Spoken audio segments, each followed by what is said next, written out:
ولاد الأصول ولاد الأصول ما ينفعش تتلخبط فيهم.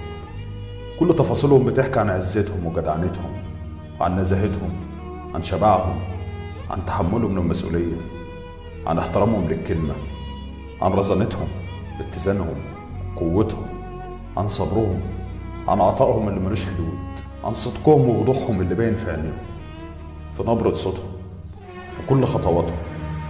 ولاد الأصول اللي مهما يزعلوا عندهم مبدأ، والكلمة والوعد شرف، مفيش حاجة تقدر تغيرهم حتى لو كان الزعل شديد.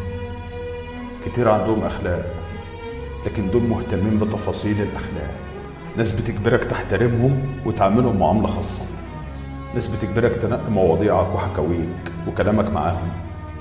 ناس بتجبرك تطلع أحلى ما عندك. ناس عندهم القدرة يترفعوا عن كل اللي ملوش لازمة. ناس عندهم القدرة ينسحبوا بهدوء لو مع ناس مش مناسبة دخلت حياتهم. الناس دي بتعرف تشتري نفسها صح. ناس متكلفة، اشتغلت على نفسها قوي. الناس دي ما عندهاش وقت ولا طاقة تضيعها على أمور مش هتضيف ولا هتنقص من سلامها النفسي حاجة.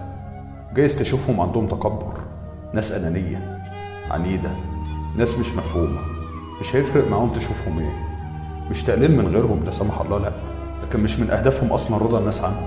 هم أساسا مركزين في طريقهم وبس، لأنه مش أي طريق، هو طريق موصول بهدف أكبر من إنهم ينشغلوا عنه سواء بيك أو بنفسهم حتى. ولاد الأصول مش فكرة ناس جدعة وعندها أصل بالوراثة، لأ، الناس دي ربنا بيسخرهم لناس تانية. والأهداف والأدوار في الحياة أهداف صعبة تتحقق من غير الصفات دي والأخلاق دي والتفكير ده والمشاعر دي، التركيبة كلها على بعضها. ولاد الأصول لقب مش بالساهل وما بيتقالش على أي حد. دي رحلة وطريق واختبارات ومجاهدة ولغة تانية غير أي لغة. لغة الصدق والمنطق والقوة والمرجلة اللي بجد. لغة الحزم والمرونة، الهبة والرحمة، البساطة والفخامة، السيطرة واللين. لغة تغافل وارتقاء، لغة ثقة بالنفس، لغة أصحاب القرار. مفاهيم زي حفظ الود وكتم السر ومعرفة الحد بين العتاب والإهانة والتجريح، كلها حاجات ما بتبانش غير في وقت الغضب. ابن الأصول في زعله دايما له حدود، لا بيكسر ولا بيذل ولا بيعاير. يصون الود للأوقات الحلوة والمرة، مش بينسلك كل حاجة بغلطة ويدي لنفسه الحق يوجعك.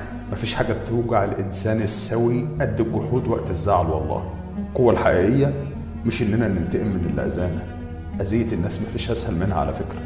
سهل تاخد حقك بدراعك وتجيب عليها وطيها وتنتقم من حد أذاك وتندم على كل غلطة عملها في حقك. كل ده سهل. الأصعب هو إنك تقرر تسامح في اللحظة اللي تبقى قادر فيها تاخد حقك تالت ومتلت، وتقرر تتغاضى عن كل اللي حصل من سكات. تقرر تبعد خطوتين وتسيب الدنيا تلف والزمن يدور وربنا يجيب لك حقك لغاية عندك. وده بيوجع أكتر. أنا شخصية بتصون العشرة جدا، يعني مستحيل تلاقيني بكره أو بأذي شخص كان في يوم عزيز على قلبي. أنا ممكن أشيله من خانة الناس القريبة لقلبي وأحطه في خانة الناس العادية ويبقى وجوده زي عدمه، لكن مستحيل أكون الشخص اللي يكره. عندي أسلوب استفزاز يخليك تكرهني، وعندي طيبة العالم كلها، وعندي تجاهل يخليك تشك في وجودك، وعندي حب والله ما هتلاقيه عند حد. وخد اللي انت عايزه بأسلوبك انت. ومن بنى لنا في الروح مقاما بنينا له في القلب جنة.